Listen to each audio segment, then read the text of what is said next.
Les grands chefs de l'IFU l'avaient annoncé hier soir. L'aéroport de Wanaham n'est plus bloqué depuis ce matin. Léana Colombo, les avions ont donc pu décoller tout au long de la journée.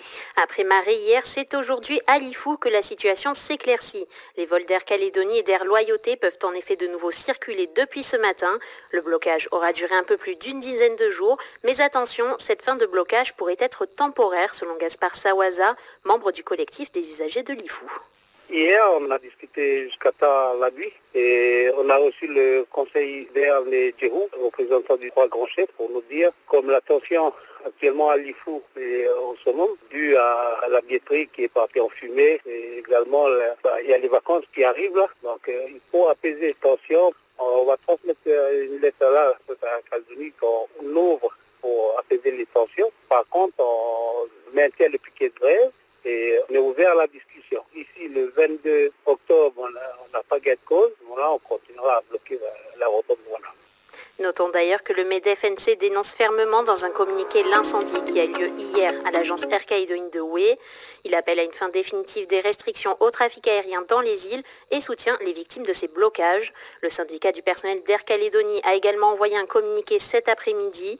Il invite toutes les parties concernées à collaborer en vue de trouver une solution durable pour débloquer la situation. En attendant, du côté de la direction d'Aircal, c'est un soulagement de savoir que les vols peuvent reprendre. Daniel Ombouy, directeur général d'Aircal. C'est un grand soulagement d'avoir appris que l'ouverture de l'aérodrome d'IFU, qu'on puisse reprendre les vols à l'IFU, surtout après le choc d'hier avec l'incendie qui a touché notre agence à Houé. Et donc tout sera mis en œuvre pour pouvoir opérer les vols et reprendre les vols réguliers sur l'IFU comme on l'a fait hier sur marée. Le premier vol en direction de l'IFU est parti ce matin à 11h50 et les usagers étaient nombreux à l'aéroport de Magenta pour enfin prendre leur vol. Moi personnellement j'étais content parce que ça fait longtemps, au moins 2 semaines que je suis sur nos mers et j'ai vraiment envie d'aller sur l'IFU.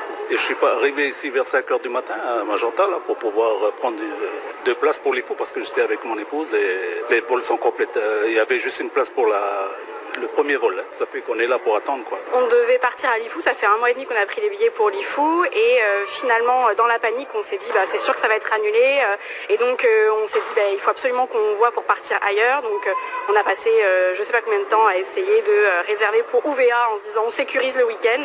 Au final maintenant que l'IFU s'est confirmé, on espère que l'avion va décoller aujourd'hui quoi. Nous on avait réservé depuis 1 mois et demi voire même 2 mois et on pensait encore hier que c'était mort en fait et nous il est à midi pile et ça passe. Voilà. Les blocages ne sont donc plus qu'actifs du côté de l'île des Pins. À 16h, une nouvelle réunion a débuté avec le comité de pilotage. Ces derniers doivent décider si le blocage doit être levé ou non. Air Calédonie a déjà annoncé sur son site l'annulation des vols pour demain matin vers l'île des Pins en attendant d'en savoir plus sur la situation.